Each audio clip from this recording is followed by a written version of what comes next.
Vous écoutez Sans détour, le podcast de Géninem avec le soutien de notre partenaire la FIT, Fondation pour l'innovation et la technologie. N'hésitez pas à aller consulter leur site internet fondation-fit.ch. Tout comme Géninem, la FIT est dédiée à soutenir celles et ceux qui entreprennent en offrant un cadre propice à l'innovation et à l'audace entrepreneuriale. Dans nos podcasts, vous retrouvez des témoignages authentiques d'entrepreneurs suisses romands, des hommes et des femmes, qui, à un moment clé de leur parcours et souvent à répétition, ont choisi de faire les choses autrement. Ils et elles partagent, sans détour, leur expérience entrepreneuriale, leur vision du business et de la vie. Je m'appelle Cyril Delerval, coach au sein de l'association Géninem, et aujourd'hui, j'ai le plaisir de recevoir Arthur Germain, cofondateur et CEO de OneDoc. Arthur est un ingénieur de l'EPFL qui a choisi de ne pas suivre une voie classique, et après un passage par le conseil en stratégie digitale, il cofonde OneDoc avec l'ambition de bâtir une belle entreprise suisse dans la santé. En 8 ans et sans lever de fonds classiques, il a structuré une scale-up robuste qui gère aujourd'hui plusieurs millions de rendez-vous médicaux par an en Suisse. On va parler croissance, vente B2B, stratégie et Suisse alémanique. Bonjour Arthur. Salut Cyril. Bienvenue dans ce podcast, on est ravis de t'avoir. Merci. C'est la deuxième fois qu'on t'a, on avait enregistré un des tout premiers épisodes, c'était il y a plus de 5 ans. Ça fait long déjà. Hein. Il s'est passé pas mal de choses. Mais pour les personnes qui ne te connaîtraient pas, qui n'ont pas écouté le précédent épisode, est-ce que tu peux nous dire qui tu es? Oui, absolument. Arthur Germain, j'ai 35 ans. Je suis cofondateur et CEO de OneDoc. De base, j'ai été élevé en France, donc d'abord à Strasbourg, après dans le pays de Gex, pas trop loin de la Suisse. À 18 ans, je suis allé à l'EPFL pour faire mes études en informatique. Et puis depuis, en fait, j'ai pas quitté la Suisse. Donc, j'ai d'abord travaillé en tant que consultant pendant quelques années, avant de faire la transition vers l'ouverture finalement d'une start-up et puis le début de l'aventure. On va juste revenir déjà sur l'EPFL. Pourquoi tu es allé à l'EPFL? Assez difficile finalement. Moi, j'avais 18 ans, je savais pas trop quoi faire. J'avais plein d'idées sur ce que j'avais pas envie de faire, mais j'avais pas une idée précise sur ce que je voulais vraiment faire. Qu'est-ce que tu voulais pas faire? Je voulais pas faire prépa en France. Ça, c'était la première des choses. Prépa en France, pour moi, c'était 2 ans finalement un petit peu perdu. Je voulais directement me diriger dans quelque chose d'un petit peu plus concret, pas faire que des maths et de la physique pendant 2 ans. Donc ça, c'était déjà quelque chose d'assez clair. Et puis ensuite, j'aimais bien moi tout ce qui était informatique, tout ce qui était finance, tout ce qui était justement conseil, etc. Et puis je savais que je voulais aller globalement dans ce domaine-là, mais sans savoir exactement où me diriger. Tu aurais pu faire HEC? J'aurais pu faire HEC. J'aurais pu faire HEC. Et en fait, j'ai décidé de faire informatique et l'EPFL parce que en faisant ça, on pouvait faire de la finance après, on pouvait faire du management, on pouvait faire de la gestion. Souvent, si on fait des études, par exemple chez HEC, à HEC, on peut pas se rediriger facilement vers de l'ingénierie. Donc je me suis dit, prenons les études qui vont m'ouvrir le plus de portes par la suite. Comme ça, j'ai le temps pendant 5 ans de pouvoir décider ce que j'ai envie de faire. Et j'ai pas de portes qui sont fermées. Le PFL, ça se passe bien? Ouais, ça se passe bien. Ça se passe bien. C'était très chouette. Des années vraiment super. L'université est top. J'ai encore des excellents potes que j'ai rencontrés là-bas. On est en quelle année quand tu commences le PFL? Je commence le PFL en 2008, je crois. 2008, ouais. Tous les gars qui étaient à l'EPFL, ils étaient là pour faire informatique et après être ingénieur informaticien, ou il y en avait déjà qui voulaient faire autre chose? Non, alors moi j'étais en section vraiment informatique, donc clairement tous ceux qui étaient dans ma volée, dans ma section, eux avaient pour ambition de faire de l'informatique.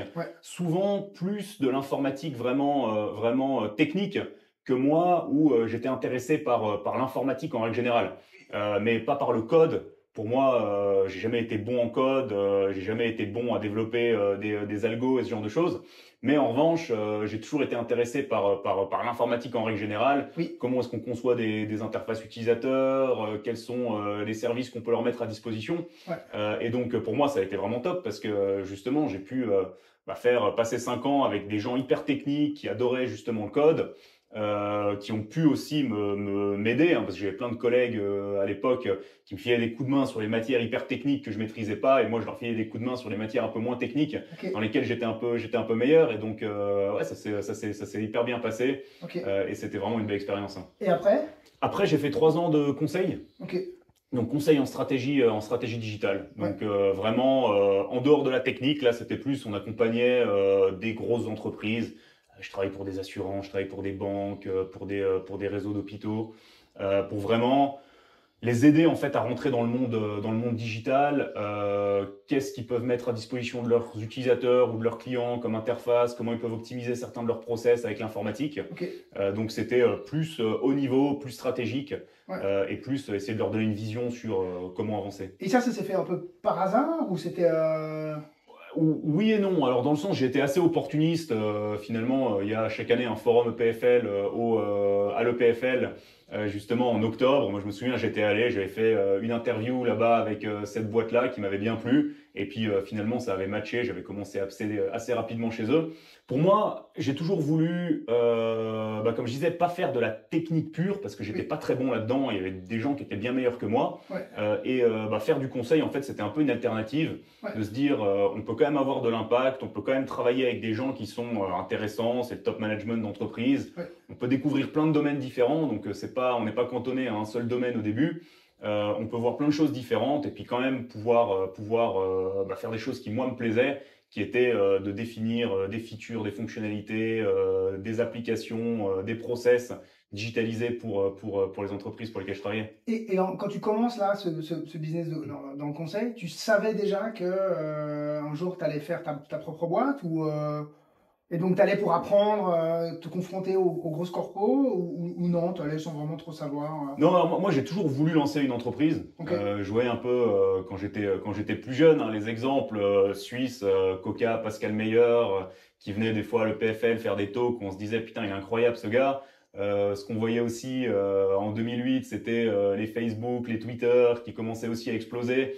Et puis moi je me suis toujours dit ce serait hyper cool de pouvoir lancer un projet de zéro, pouvoir vraiment faire une start-up. J'ai toujours eu aussi ce côté un peu entrepreneurial, même pendant mes études et avant.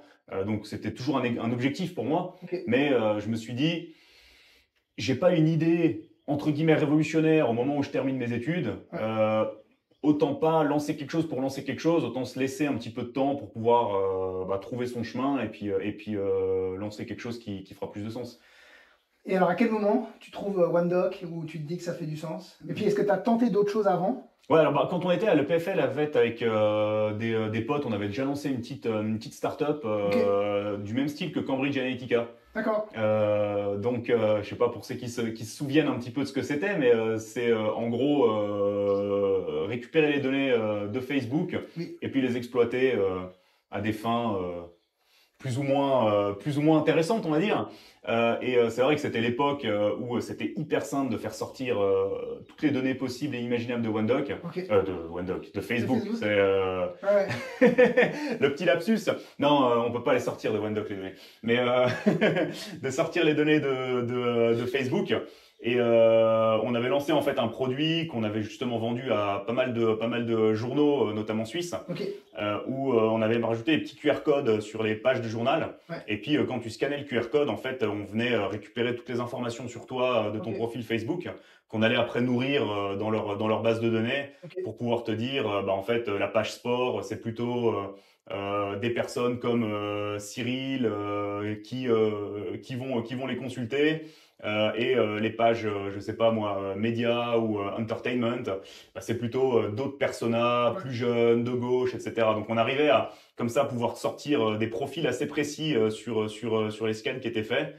Et puis on avait vendu ça à l'époque à certains journaux suisses. Donc c'était ton client, c'était le journal, le média. Le média, ouais, exactement. Et ça a bien fonctionné, ça a pas bien fonctionné, Ça a bien fonctionné. C'était un projet sympa. Alors nous, en tant qu'étudiants, on n'avait encore aucune idée comment le vendre. Donc on tâtonnait un petit peu, on essayait de se trouver notre petit chemin. Mais c'était hyper cool.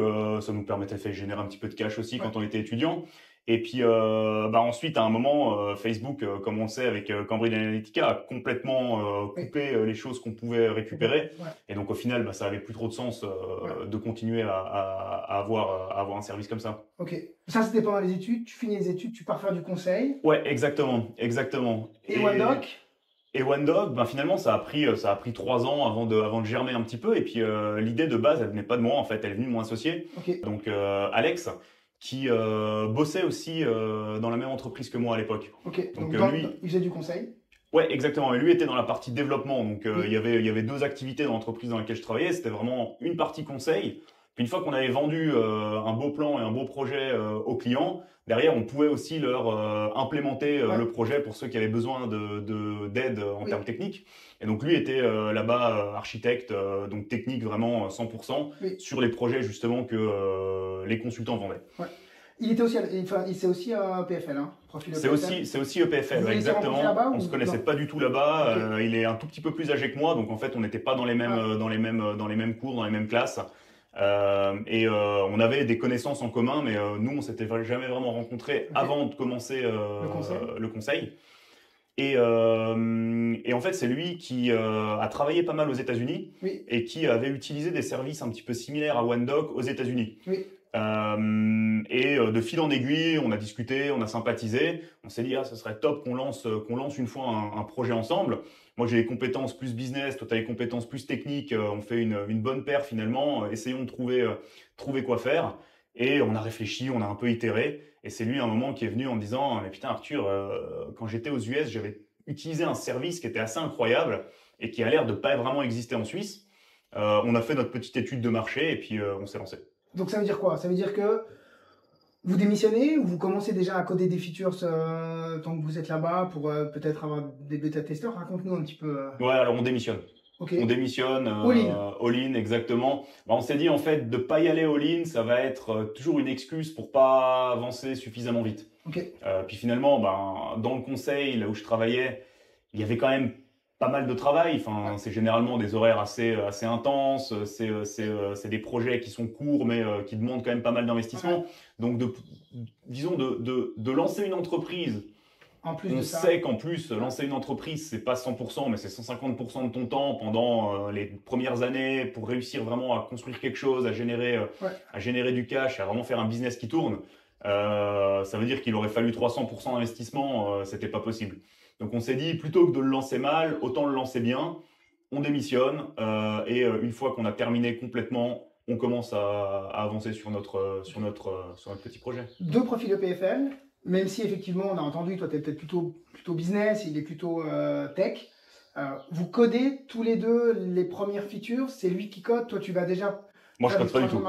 Voilà, moi je code pas du tout, lui il code tout, exactement. Et puis moi, je fais des slides PowerPoint que je vais commencer à essayer de vendre à des médecins, à des hôpitaux, à des professionnels de santé. Pas de levée de fonds, directement des clients. Ouais, pas de levée de fonds.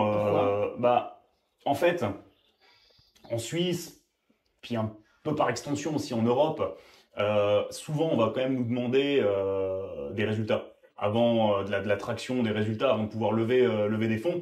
Et c'est vrai que d'aller s'épuiser sur un deck PowerPoint à aller voir 50 investisseurs pour qu'ils disent tous la même chose, ça vaut pas vraiment le coup, autant se concentrer sur le business. Mais ça, vous le saviez? Ou c'était une intuition à l'époque qui valait? Non, ça on l'avait déjà entendu, alors on le savait, on l'avait jamais testé, mais disons qu'on nous avait bien conseillé de pas le faire. Et puis rétrospectivement, c'est vrai que ça fait aucun sens. Aux États-Unis, ça peut encore marcher de lever des fonds sur une idée, mais en Suisse, une idée, ça suffit pas. Il faut vraiment des résultats. Ok, donc Alexis code. Arthur, il va taper aux portes des clients pour leur vendre quelque chose. Vous vendez d'abord et ensuite vous codez? Vous aviez fini de coder quand vous avez vendu le premier abonnement ou... Non, on vendait d'abord pendant qu'on codait. Ça prend toujours un petit peu de temps d'avoir une version qui fonctionne et puis elle est jamais terminée. Enfin, nous, ça fait maintenant 8 ans et on a encore une équipe technique qui continue à travailler sur notre produit. Donc, le produit est jamais fini. Donc, c'est jamais trop tard. Enfin, c'est jamais trop tôt pour commencer à le vendre. Il faut le vendre dès qu'on peut, dès que on a un client. Il faut pas hésiter, quoi. À cette période-là, tu vends du vent parce que t'as pas encore un produit en service. Ouais, exactement. Exactement. Enfin, où tu as des tout petits bouts de produits qui vont commencer à se mettre les uns sur les autres. Mais au final, enfin, pour moi, c'est un peu comment dire, la mauvaise solution de regarder qu'est-ce que les gens demandent avant de leur vendre le produit. Parce qu'en fait, et puis de manière, on le voit même aujourd'hui, ça fait 8 ans qu'on développe notre produit et on a toujours des utilisateurs qui viennent nous dire « Ah, mais le jour où vous avez ça, j'achète OneDoc. Ah, mais le jour où vous avez ci, j'achète OneDoc. » Et on l'a déjà expérimenté plein de fois et on le sait pertinemment. C'est des gens qui sont pas encore matures, qui sont pas prêts. Et même si tu leur fais la feature, ça va pas être le turning point pour leur faire acheter ton produit. Okay. Et c'est pareil en fait au tout début. Au tout début, tu pars sur une base qui est complètement vierge. Les utilisateurs n'ont pas de point de comparaison, les clients n'ont pas de point de comparaison sur d'autres services similaires puisqu'il n'y en a pas vraiment. Ouais. Donc au final, même si tu viens avec quelque chose de tout petit, puis tu leur dis, mais regarde, ça règle déjà un de tes problèmes, bon, ça fait peut-être sens de pouvoir commencer à le vendre avant de rajouter finalement les couches qu'il faut pour pouvoir en faire quelque chose de plus solide. Ok. Et donc, vous vendez, j'imagine, un premier abonnement, ensuite un deuxième, ensuite un troisième. Et les gens, ils vous demandent comment tu détermines la roadmap de la roadmap produit? Alors nous, on avait déjà une idée en fait de ce qu'on voulait faire, de quelles étaient les fonctionnalités qu'on avait envie de mettre en place sur Wendoc. Okay. Et ça, on l'a fait en regardant ce que faisaient d'autres dans d'autres pays. Okay. Donc on a fait une étude de marché globale, aux États-Unis, en France, en Angleterre, en Chine, peu importe. Qu'est-ce qu'ils ont comme solution aujourd'hui pour résoudre le problème que nous, on veut essayer de résoudre? Quelles sont les fonctionnalités? C'est quoi le problème que Wendoc résolvait à l'époque? C'est le rendez-vous en ligne, Alors nous, ce qu'on aime bien dire, c'est que ça fait gagner du temps en fait aux professionnels de santé. Les professionnels de santé, ils se plaignent assez souvent qu'en fait ils ont beaucoup d'admin et qu'ils peuvent pas se concentrer sur les soins. Et nous, ce qu'on veut faire, c'est d'essayer de leur enlever une partie de cet administratif pour qu'ils puissent avoir plus de temps sur les soins et puis pouvoir s'occuper de plus de patients et générer in fine aussi un chiffre d'affaires plus élevé. Ok. Et ça, vous le faites grâce à l'agenda en ligne, notamment? Notamment grâce à l'agenda en ligne, exactement. Ouais. Okay. Alors, en premier client, en deuxième, vous développez le produit. Il y a beaucoup de choses par rapport aux premières versions qui sont vendues versus le produit qui existe à l'époque. Il y a une grosse dette technique. Il manque beaucoup de features ou Ouais, il manque énormément de choses. Par rapport au tout premier produit finalement, on voit que c'est une base, on voit que ça commence à fonctionner, qu'il y a des clients qui s'y intéressent. On rajoute certaines briques au fur et à mesure. Ces briques-là, elles nous permettent d'attirer un petit peu plus d'utilisateurs.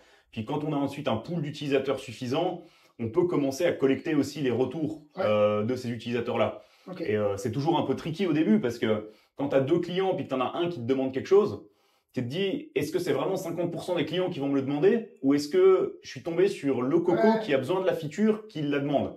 Et c'est pour ça qu'au début, on a essayé de justement pas trop écouter vraiment les feedbacks individuels de chaque personne. Mais on a attendu d'avoir une masse suffisante d'utilisateurs pour que on ait des retours qui commencent à résonner un petit peu plus fort en disant, OK, on a X% de nos utilisateurs qui nous ont demandé cette feature-là. Et donc maintenant, on a une masse suffisamment critique pour se dire, on va investir, on va peut-être aller dans cette direction-là plutôt que celle-ci dans un premier temps. Ok. Alex, Icode, Arthur, Yvan, vous restez comme ça à deux pendant combien de temps? On fait la première année à deux. Ok. Ouais. On fait la première année à deux et ensuite on est capable de pouvoir générer un petit chiffre d'affaires qui nous permet d'embaucher une personne de plus. Okay. Et là, on a directement embauché en fait une personne germanophone. D'accord. Parce que nous, le but, c'était de pouvoir assez rapidement commencer à s'installer sur toute la Suisse. Suisse alémanique, c'est 60% de la Suisse, donc le français, ça allait pas nous suffire. Et donc là, on a embauché une première personne qui s'occupait principalement du marché germanophone. Donc c'était un couteau suisse au début, qui faisait un peu de vente, un peu de support, un peu de customer success, un peu de marketing, enfin bref, tout ce qu'on pouvait trouver pour pouvoir aller côté suisse allemand. Okay. L'ambition, donc, c'était dès le départ de faire de Wendoc le leader suisse pour aider les professionnels de santé à gagner du temps, à faire moins d'admin et plus de soins. Ouais, exactement. Ça, c'était la vision gravée dès le début. Ouais. Donc pour ça, la réponse du marché suisse-allemand, avec cette première personne au bout d'une année à peu près, elle est bonne, elle est mauvaise, ça demande beaucoup de... Elle est pas excellente. Okay. Elle n'est pas excellente. Non, c'est compliqué, hein. Et puis ça, c'est des choses qu'on a aussi pu apprendre. La Suisse alémanique a déjà besoin de Suisse allemand. D'accord. C'est pas des Allemands, c'est des Suisses allemands. Okay. Et c'est vrai que nous, c'était quelque chose qu'on n'avait pas au début réalisé.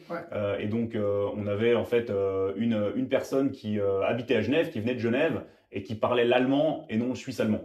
Et donc, ça permet pas finalement de pouvoir aller assez vite là-bas parce que les Suisses allemands attendent d'avoir des Suisses allemands en phase 2. Et ça, c'est quelque chose qu'on a appris un petit peu plus tard. Ensuite, le marché suisse-allemand n'était pas aussi mature que le marché roman. Le marché roman, il est quand même pas mal drivé par les pays francophones. et notamment la France, où il y avait déjà des solutions comme Doctolib qui étaient connues et reconnues quand nous on a lancé OneDoc. Et donc on n'était pas en train de lancer un produit complètement nouveau. En Suisse alémanique, en revanche, les alternatives germanophones n'étaient pas très avancées, et finalement c'était vraiment ouvrir un nouveau marché et devoir éduquer en fait des utilisateurs ou des médecins à quelque chose de complètement nouveau. Et ça prend beaucoup plus de temps en fait. Et donc nous, on n'avait pas identifié aussi ces différences-là. Et c'est vrai que l'entrée sur le marché suisse-allemand a pris un petit peu plus de temps. Donc la Suisse romande se développe bien, la Suisse alémanique un peu moins bien.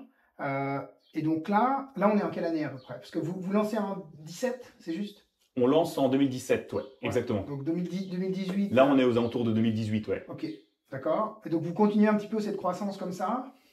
Oui, exactement. Juste encore une question, parce que la big picture, comme on dit, de OneDoc, c'est d'être leader en Suisse. Mais c'était d'être leader en Suisse pour pouvoir se faire racheter par un Doctolib ou un autre? Ou bien c'était une fois qu'on est leader en Suisse, à ce moment-là, on va s'étendre à l'international? Ou non, on veut juste être leader en Suisse, avoir une belle boîte? Non, on avait toujours comme ambition d'être une belle boîte suisse. Ok. Ouais. Je pense qu'il y a beaucoup de... C'est déjà pas mal, hein? Non, mais c'est déjà même très bien. Enfin, le marché suisse est complexe. Il y a 3 langues, il y a des habitudes qui sont hyper différentes entre les différentes régions. Donc finalement, pour un entrant, on va dire étranger, c'est hyper compliqué. Même que ce soit un Doctolib ou autre qui veut s'installer en Suisse, c'est difficile parce que il y a vraiment toutes ces spécificités locales à maîtriser. Et elles sont dures et elles sont complexes. Et même pour des Suisses comme nous, on fait des erreurs. Même Pascal Meyer de Coca le dira, c'est pas facile d'aller en Suisse alémanique quand t'es roman, c'est pas facile d'aller en Suisse romande quand t'es alémanique. Et on n'a pas encore parlé du Tessin avec ça. Donc c'est vraiment pas évident. Et nous, on a toujours une ambition qui était suisse, de se dire faisons déjà une belle boîte suisse. Avec des services qui fonctionnent, avec des utilisateurs qui sont contents, avec des perspectives de croissance en Suisse, avant de même regarder l'international. Et donc, ça implique aussi de ne pas être focus que sur la croissance, mais aussi sur la rentabilité de ta boîte, non? Ouais, alors pour nous c'était hyper important parce que de toute façon, le seul moyen, vu qu'on n'a pas fait de levée de fonds, donc le seul moyen de grandir, c'était de générer du cash pour pouvoir embaucher des personnes de plus. Et donc, on a toujours eu ce mode de fonctionnement, on va dire, de se dire, finalement, on essaye de gagner suffisamment d'utilisateurs pour que ces utilisateurs-là nous sponsorisent le salaire d'une personne de plus et on va essayer de grandir comme ça la boîte. Ouais. Et donc, ça, c'est ce que vous faites, grosso modo, jusqu'au Covid. Exactement. Et le Covid, si je me rappelle bien, au tout début du Covid, il n'y a pas de rendez-vous médicaux. Vous vendez des services médicaux, mais le fameux 16 mars là, 2020, on arrête les rendez-vous médicaux, on arrête absolument tout. Ton business, il est mort là. Ouais, en fait, c'était une période qui était évidemment incertaine pour tout le monde, notamment pour les professionnels de santé aussi. C'est vrai que le Conseil fédéral avait annoncé que tous les rendez-vous médicaux non urgents devaient être reportés. Donc en fait, du jour au lendemain, nous, on s'est retrouvé d'une plateforme de prise de rendez-vous et de gestion de rendez-vous à une plateforme où plus personne pouvait prendre rendez-vous et donc qui était in fine pas extrêmement utile. De la même manière, les professionnels de santé qui nous payaient les abonnements ont commencé à nous dire ça sert plus à rien en fait d'avoir un abonnement OneDoc puisque de toute façon j'ai plus de rendez-vous. Et donc c'est vrai qu'on a eu comme ça quelques semaines un petit peu incertaines où on ne savait pas trop dans quelle direction ça allait aller. Et c'est clair qu'on n'avait pas non plus des fonds qui étaient, nous, suffisants pour se dire on va vivre maintenant 6 mois sans revenus ou même 3 mois sans revenus. Parce que là, vous êtes absolument pas possible. Combien d'employés à ce moment-là? À ce moment-là, je pense qu'on est une petite dizaine. On doit être entre 10 et 15 max. Donc le 25 du mois, quand tu appuies, il y a quand même 10 salaires qui sortent, quoi. Il y a quand même 10 salaires qui sortent, exactement. Et puis c'est vrai que on n'a pas un runway qui nous permet de pouvoir faire ça 2 mois de suite de manière sereine. Et donc vous faites quoi?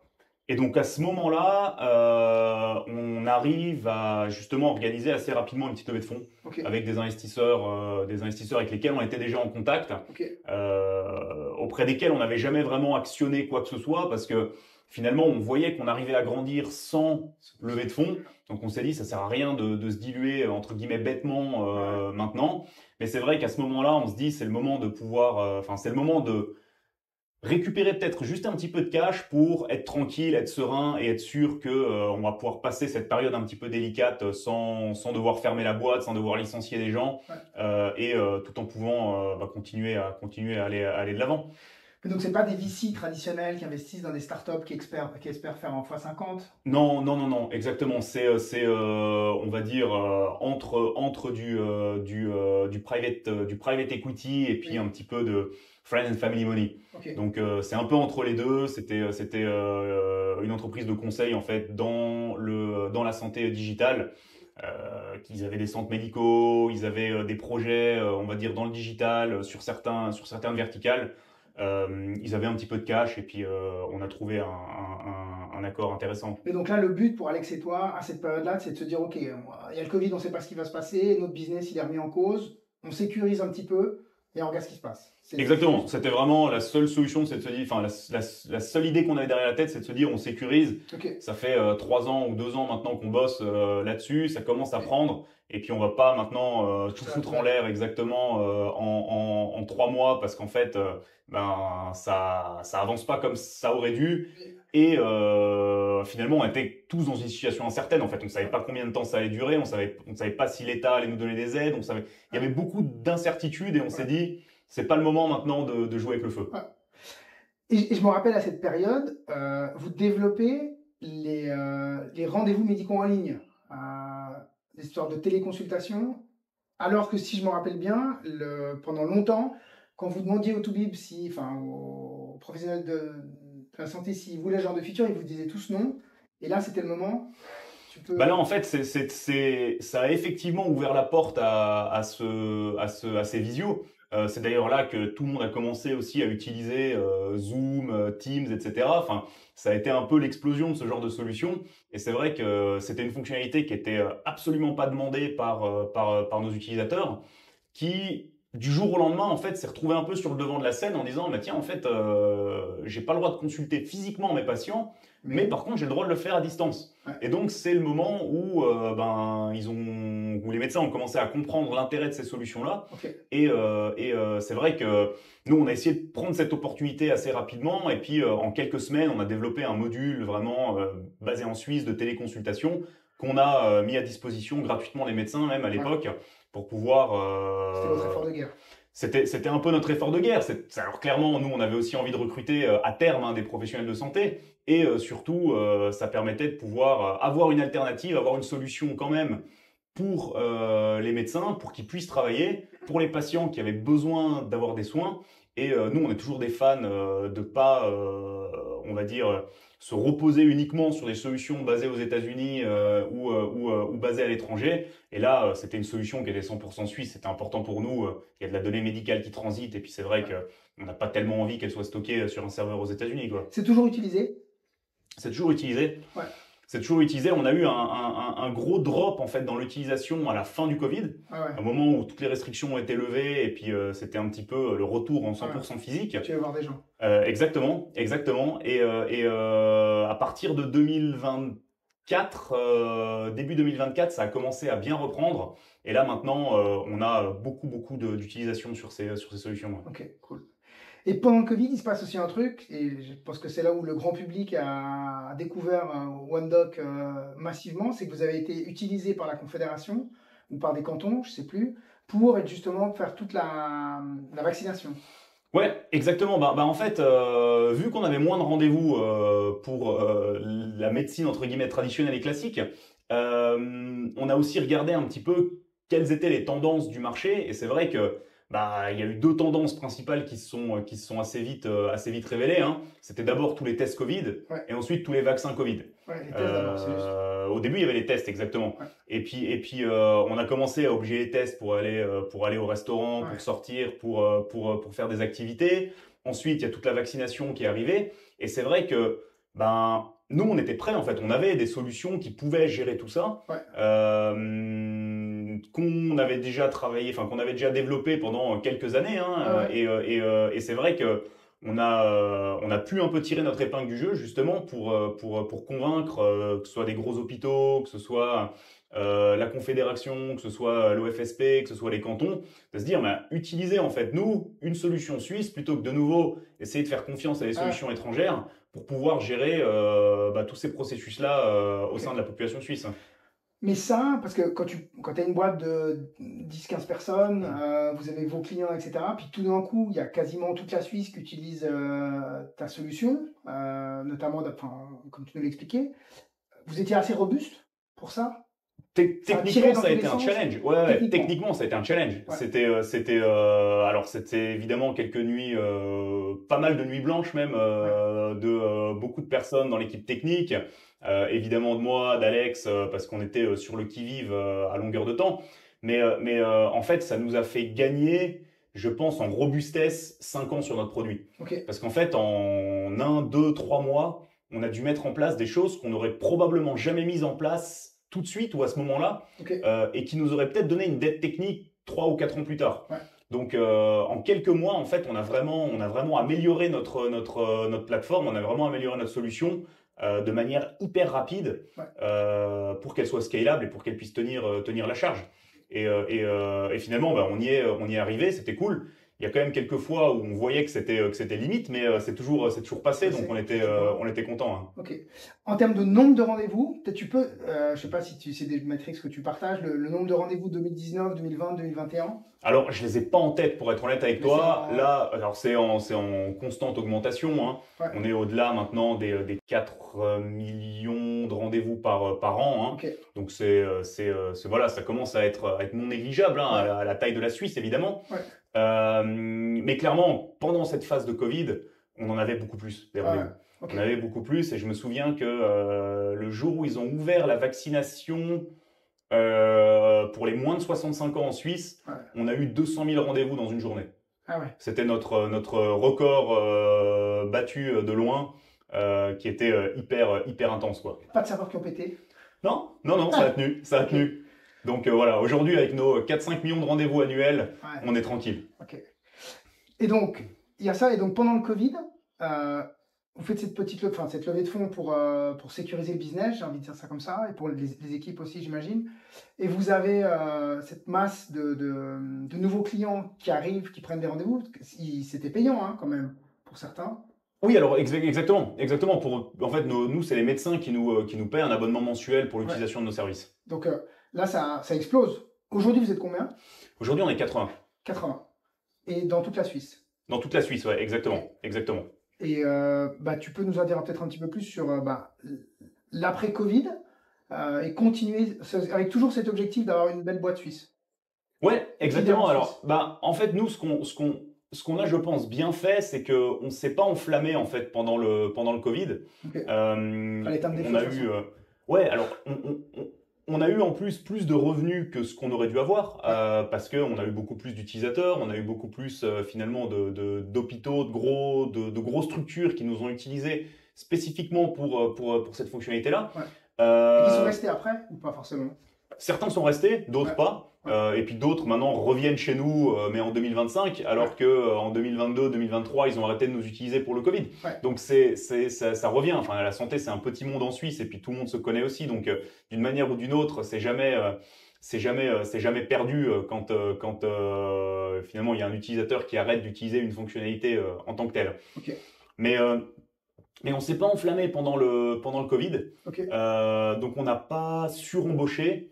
On n'a pas dépensé non plus trop d'argent par rapport à ce qu'on aurait dû gagner, ce qui fait que ça nous a permis en fait de pouvoir passer cette phase de transition d'après Covid de manière assez sereine et de pouvoir continuer en fait à reshifter notre effort des tests / vaccination Covid vers notre business en fait classique de prise de rendez-vous / digitalisation du cabinet médical. Okay. Donc c'est comme si on avait un peu déshifté notre focus pendant 1, 2, 3 ans pendant cette période Covid qu'on a pu remettre finalement sur nos fonctionnalités standards. Mais sans avoir trop de monde, sans avoir besoin de licencier des gens parce que en fait on n'avait plus besoin d'eux ou que le produit sur lequel ils travaillaient on n'en avait plus besoin. Et ça nous a permis de faire ça assez intelligemment, en fait, d'avoir une transition qui était assez smooth et de pouvoir continuer voilà, à grandir notre business. Ok. Et là, il y a quelques semaines ou mois, je ne sais plus, on vous a vu dans la presse que vous avez racheté, fusionné un concurrent. Donc aujourd'hui, vous grandissez comme ça, aussi en plus du business traditionnel, enfin de l'acquisition traditionnelle? Ouais, alors en fait, acquérir du professionnel de santé, c'est quelque chose d'hyper analogue. Donc nous, on a une équipe de vente en fait qui est sur le terrain, qui appelle les professionnels de santé, qui va les visiter pour pouvoir les convaincre d'utiliser nos services. Ouais. Et effectivement, dans notre croissance, on est un peu limité par notre force de vente. Alors de plus en plus maintenant, on a aussi des leads qui viennent directement nous voir parce qu'on est de plus en plus connus sur le marché. Et donc ça nous permet de pouvoir acquérir finalement de l'inbound. Mais notre effort outbound est hyper important. Et donc l'effort outbound, en fait, il est vraiment limité par le nombre de vendeurs qu'on a. Parce que un vendeur peut pas doubler son nombre de ventes physiquement, c'est pas possible. Donc la dernière option, enfin la seule option qu'on a en fait, c'est finalement d'embaucher beaucoup plus de vendeurs. Oui. Mais c'est vrai qu'on en embauche déjà beaucoup et puis c'est difficile d'aller beaucoup plus vite que ça parce que il faut les former, il faut les tester, il faut leur passer les outils, etc. Donc avant que ce soit vraiment, on va dire, efficace, il lui faut 4-5 mois de training et de formation. Ouais. La dernière option qui nous reste, en fait, c'est de faire de l'acquisition externe. Ouais. C'est de pouvoir voir est-ce qu'il y a des concurrents qui sont dans le même domaine que nous, sur le même business que nous, qui pourraient être intéressants finalement pour qu'on puisse onboarder leur base de clients. Et c'est vrai qu'on a eu cette opportunité justement avec MedicoSearch, qui était l'un de nos concurrents en Suisse alémanique. Okay. Et lui était quasiment exclusivement actif en Suisse alémanique. Ce qui nous a permis de pouvoir justement acquérir une base de clients sur un marché où on était peut-être un petit peu plus faible. Okay. Parce qu'aujourd'hui, sur les 80 personnes, il y en a combien qui sont en Suisse romande, combien qui sont en Suisse alémanique? On est à peu près à moitié-moitié maintenant. Moitié-moitié. Ouais. Et dev versus commerciaux, c'est... Alors, commerciaux, en fait, on a tout ce qui est opération pour nous. Donc, il y a de la vente, customer success et customer support. Ouais. On doit être en tout à une vingtaine de devs. Et le reste, c'est des opérations. Ok. Ça marche. Et vous continuez donc à améliorer la plateforme? C'est ça, exactement. Donc il y a toujours des nouvelles fonctionnalités qui sortent, des nouveaux services qui sortent. Le challenge aujourd'hui, c'est quoi pour OneDoc? Alors le challenge qu'on a aujourd'hui même, c'est la migration MedicoSearch vers OneDoc. Donc on a finalisé cette transaction et maintenant on est dans le process d'onboarder l'ensemble des clients qui sont utilisateurs de MedicoSearch aujourd'hui sur OneDoc. Okay. Qui sont des clients qui avaient décidé d'aller sur MedicoSearch et pas sur OneDoc pour beaucoup. Pour certains exactement. Ouais. Donc c'est un petit peu de travail. Ouais. Mais c'est quelque chose que voilà on va essayer de faire sur les 6 prochains mois de manière assez graduelle. Okay. Et ça c'est vraiment notre objectif principal pour l'instant, okay. C'est de réussir à faire cette transition de manière smooth. Et de pas avoir d'utilisateurs qui décident d'arrêter en fait d'utiliser les services tout simplement. Tu continues de faire de la vente? Je continue de faire de la vente, ouais. Je continue de faire de la vente. Alors plutôt maintenant avec des gros hôpitaux ou des clients stratégiques pour nous, mais ouais, je suis assez souvent en contact avec les clients encore. Ok. Et le recrutement, t'es impliqué comment dans le recrutement? Alors moi, le recrutement, je m'occupe toujours de faire le dernier interview. D'accord. Donc encore aujourd'hui d'ailleurs, j'essaye. Si j'y arrive, de faire vraiment le dernier interview de validation avec l'ensemble des candidats, peu importe leur position, okay. Où je les teste moi surtout sur les valeurs en fait. Est-ce que oui ou non on a les mêmes valeurs? Je sais que les collègues ont réussi à normalement tester tout ce qui était hard skills, soft skills, etc. Donc c'est quelqu'un qui va pouvoir faire le job bien. Mais moi, j'aime bien toujours pouvoir valider est-ce que la personne va aussi bien s'intégrer dans l'équipe? Est-ce que j'aurais envie de travailler avec cette personne au quotidien ou pas? Et est-ce que finalement, elle vient pour les bonnes raisons chez nous? Ouais. Et donc, je m'occupe toujours de faire ça. En règle générale, il n'y a pas de souci, mais c'est vrai que ça m'est arrivé 1 ou 2 fois de dire à des candidats qu'on n'allait pas aller plus loin sur le dernier interview. Et ça, c'est du ressenti? Comment tu valides que... Ouais, c'est beaucoup de ressenti. Beaucoup de ressenti. Au final, j'en ai fait des centaines maintenant des interviews, donc j'ai aussi assez rapidement une idée de la personne qui est en face de moi. Et il y a du ressenti, et puis il y a des fois des signes qui montrent que voilà, c'est peut-être pas un match à 100%. Ouais. Moi, j'aimerais qu'on discute un petit peu par rapport parce que souvent, une start-up un peu avec un produit technologique, enfin, on va dire digital, il y a souvent ces ambitions d'ultra scale, d'être leader mondial, etc. Et d'aller chercher des fonds sur un deck, etc. Enfin, et je trouve que vous faites un petit peu l'inverse. Et aujourd'hui, vous êtes, j'imagine, le profil de boîte que des venture capitalistes ou des boîtes de private equity, elles trouvent bien. Il y a 80 personnes, vous êtes, j'imagine, leader sur la Suisse, sur un produit tech. Alors que vous avez fait tout ça avec un mindset de PMiste, et je le dis avec beaucoup de respect, hein.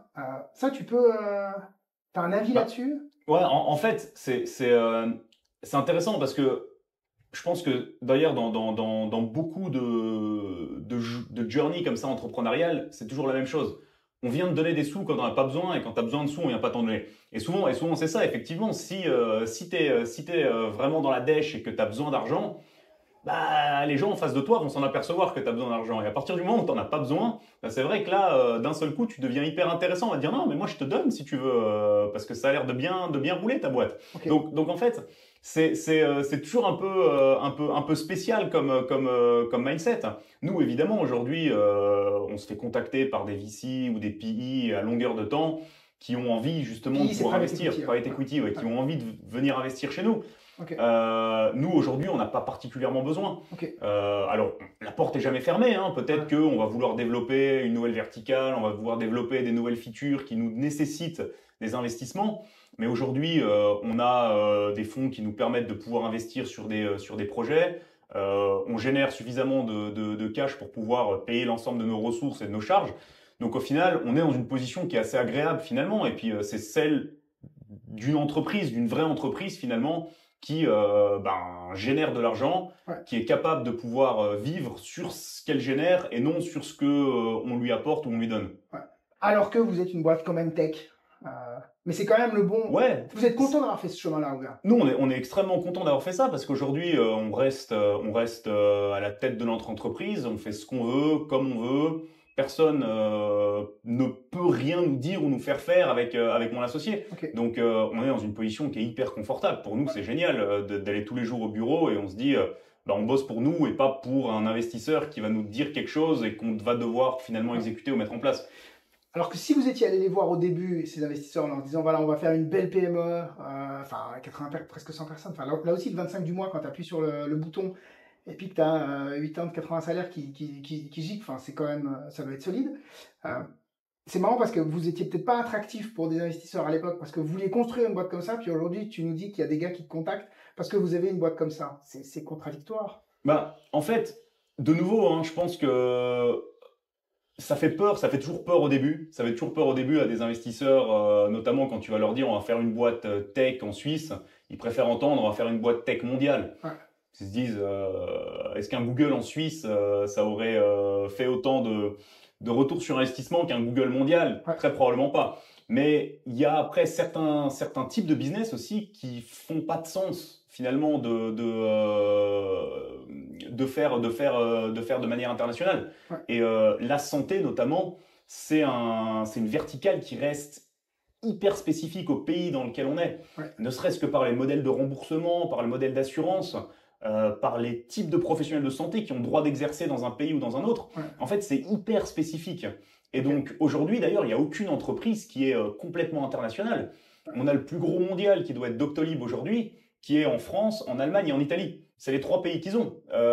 Aux États-Unis, il y a ZocDoc qui est que aux États-Unis. Ouais. C'est des entreprises qui sont hyper complexes à vouloir complètement internationaliser. Ouais. Et je pense que ça fait beaucoup plus de sens aussi sur le long terme de faire justement des verticales par pays qui font sens, qui répondent vraiment à un besoin, plutôt que de venir avec une solution qui a été développée pour la Suisse, mais qu'un Français va pas utiliser parce qu'il va dire mais ça me sert à rien votre truc, moi ça fonctionne pas comme ça chez moi. Moi j'aimerais t'entendre sur ce passage à l'échelle, ce scale au niveau de la vente. On a entendu au tout début quand vous êtes que deux, Alex il code, toi tu vends. Au fur et à mesure que les équipes elles grandissent, alors les équipes de technique elles augmentent, mais les équipes de vente elles augmentent aussi. Là, comment ça se passe avec les premières personnes que tu... Quand c'est plus un one-man show, mais que ça commence à être un travail d'équipe?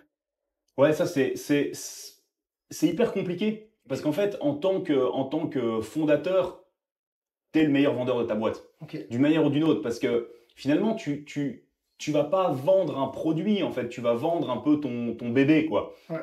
Toi, tu es hyper convaincu de ce qui a été fait, tu comprends et tu sais pourquoi chaque choix a été fait comme ça et pas comme un autre, parce qu'en fait, tu as été à la base et à la création du produit. Ouais. À partir du moment où tu demandes à quelqu'un de le faire pour toi, Ouais. bah, il va falloir leur écrire un pitch de vente, il va falloir leur donner les arguments, il va falloir leur donner les raisons ou les contre-arguments en fonction du type de client ou du type de prospect qui est en face de toi. Ouais.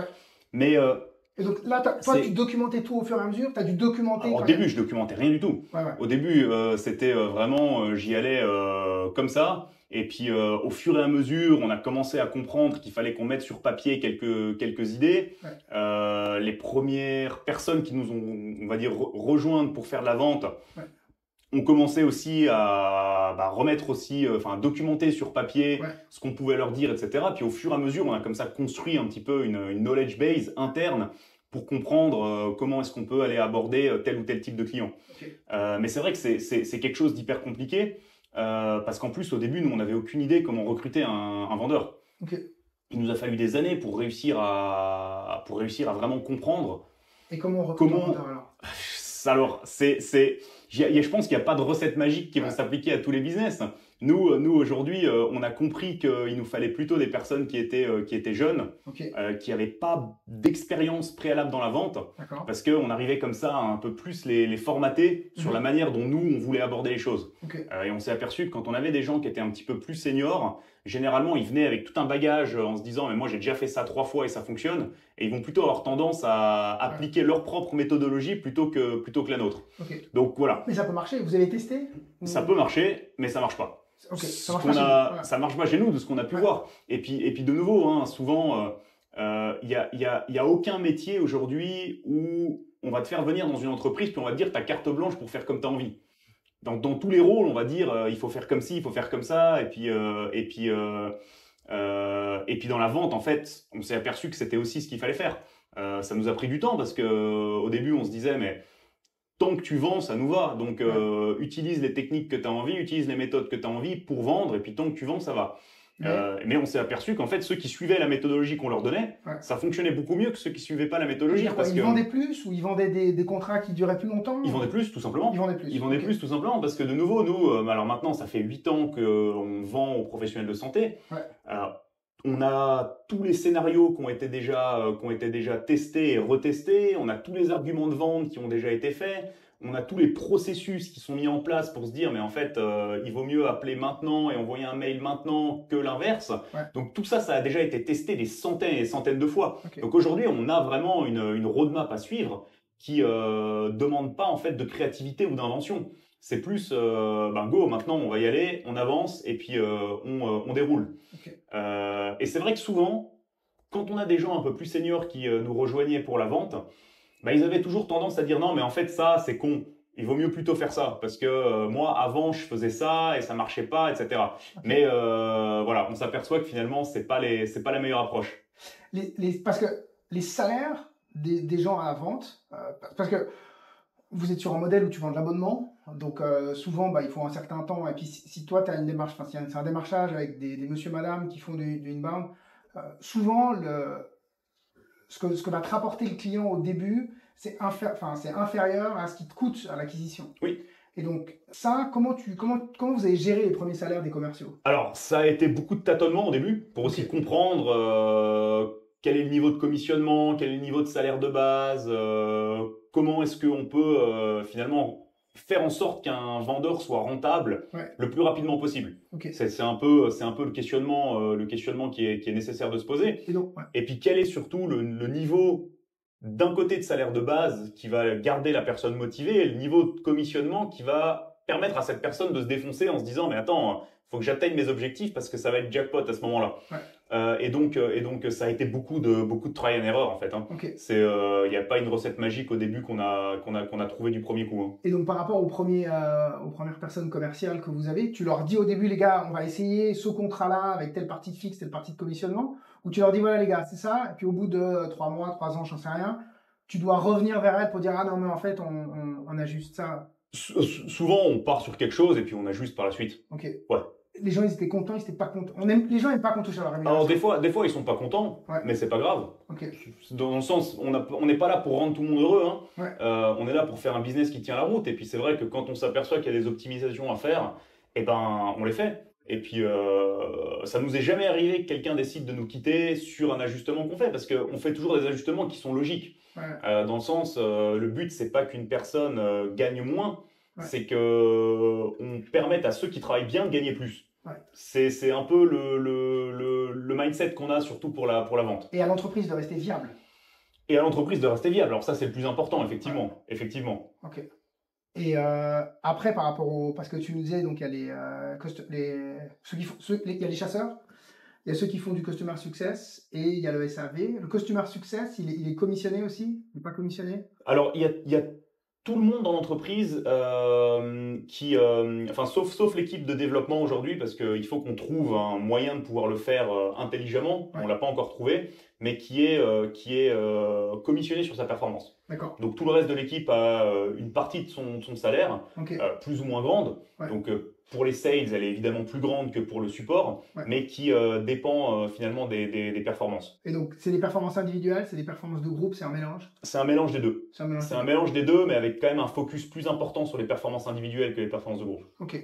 Y compris pour les Customer Success qui reçoivent des leads. Donc, oui. Ils vont toujours te dire non, mais le lead que tu m'as donné n'était pas bon.